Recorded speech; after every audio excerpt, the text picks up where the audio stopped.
So anyway, I got a gig tomorrow night where I have to do an hour for the first time since like November, and I don't know how this is gonna go. I've been running around town doing like spots, 20 minutes here, 20 minutes there, but I'm doing. It's a benefit. There's this old church on the Upper West Side, and I ran to a buddy of mine who was doing a table read there of a script, and he was saying, "Yeah, we do it every year to help them raise money because developers want to knock it down and put up some other big stupid building that nobody can afford to live in." And he was like, "You should do a show there or something." I was like, "All right, I'll do a fucking show there." So now I'm doing a show there. It's kind of funny to save a church from developers. I mean, I don't know what kind of church it is. I hope it's not a Catholic church. Jesus Christ. Like, what am I saving? Who am I saving? Anyway, speaking of that, I had a great fucking conversation with somebody that was explained to me the book of Job. Not job. It's not get a fucking Job. It's get a job, and it's the book of Job. And I'm listening to this story. And the story of Job is basically, Job is this really successful guy. He's got 4 beautiful children. He's got his lady. He has property. He's got fucking cattle and all of that shit. He's got it all. And he serves the Lord, praises him all the time and thanks him. So God one day, for whatever reason, is hanging out with the devil, which right then is just weird. You know, I've never understood the whole God-devil relationship. It's like, you know, you created that guy. Like, why don't you get rid of that guy? Like, why did you do that? You know, is that, like the devil is like God's analytics. Like, how coaches don't have to explain their positions anymore? Why'd you go for it on 4th down there? Oh, the analytics said to. And then all the sports writers, no one knows what these fucking numbers are, so they can't argue it.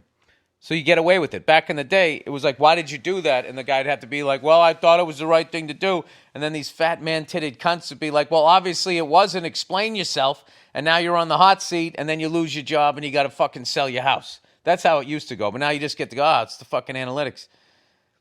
So God's been doing analytics forever with the devil. Oh, it wasn't me. I gave you freedom of choice, and you chose the devil. These religious people, man, they're very interesting people.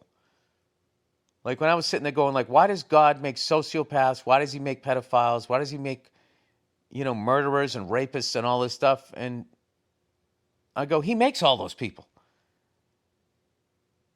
And then my friend was going like, yeah, but why does he make nice, empathetic, caring people? He also makes that too, You know what I mean? And I'm like, no, I don't. Why doesn't he just make nice, empathetic, caring people? Why doesn't he just do that? And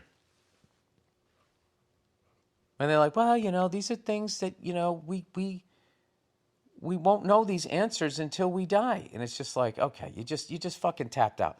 So anyways, God is hanging out with the devil, having a couple of drinks, whatever the fuck they're doing. And for whatever reason, God opens his mouth up about Job saying, hey, you think Charlie Manson's serving you? That's nothing. Look at this guy, Job. Every day he thanks me, blah, blah, blah, blah. So the devil gets in God's head. The devil tricks God in the story. He basically goes, well, yeah, I mean, of course it's easy to serve you when you have all that money and all that property and all of that. And then God was just like, well, tells the devil to do it. He goes, well, take it away from him. He'll still serve me. So he makes the guy loses all his fortune, his land, and all of this stuff, and Job still serves him. And God goes, see, dude, I called it. I called it. And the devil goes, well, yeah, of course he's still going to serve you. He still has his beautiful kids.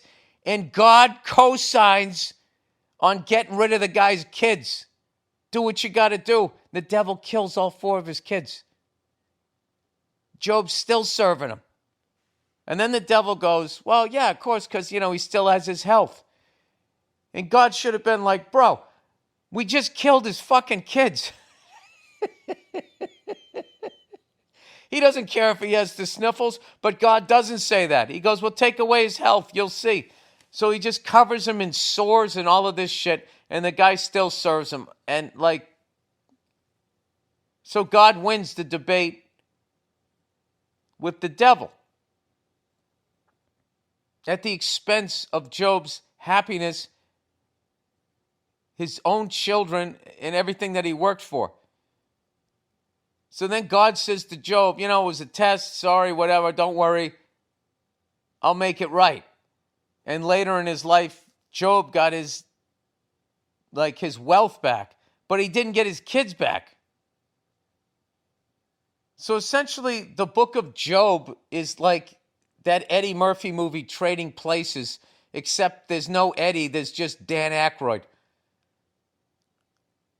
And they take away Dan Aykroyd's wealth, his children, and then they cover him in sores.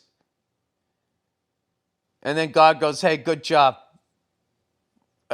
You got your farm back. Roll credits, and that's the movie. Very strange. But we're living in strange times. So I think it all tracks.